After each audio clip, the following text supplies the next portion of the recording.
Hi guys, so today I'm going to do the voiceover of my husband's another purchase. As usual, I think hindi siya for basketball ngayon.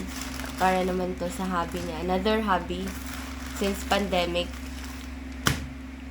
It's for the fishes. So let's unbox it. Let's go.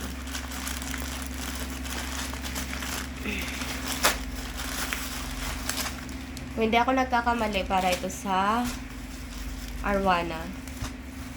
Sa aming Minari. Pangalan ng Arwana is Minari. Tama ako. So, pagkain. I think, yeah, tama. Pagkain. Pagkain ng mga isda. Of course, kasama sa mga budget yan. Yung pagkain ng isda. Mas malaki pang budget ng isda kaysa sa aking asawa. Tingnan mo. Look at this one. It's Arwana food. Delicious and comprehensive nutrition. Color enhancing. Naturally stronger and body shape. My God! Sana ako rin may delicious food. Nutritious. Color enhancing. Color enhancing. Ako nga walang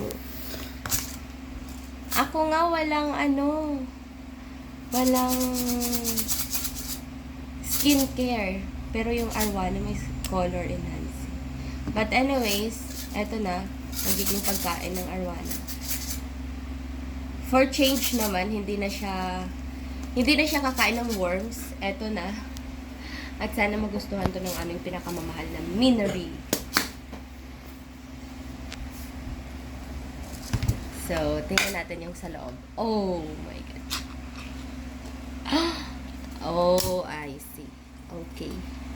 Meron na siyang dalang scoop sa loob. Ito na.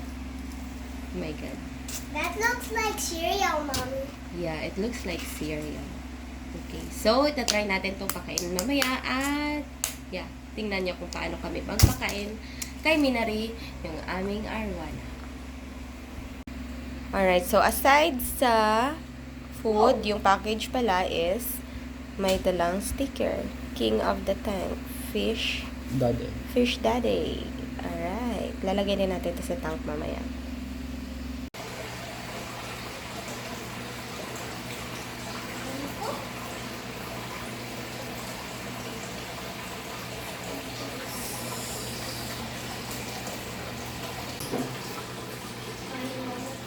Alright, so feeding time. Feeding time. Okay. Alright. Wow. Happy eating, Minari. Parang hindi niya gusto.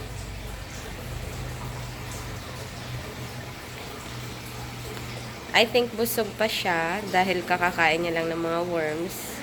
Minsan chicken, minsan shrimp or fish. Ayan. Nag-a-adjust pa siya. O, kinakain na niya. Happy eating!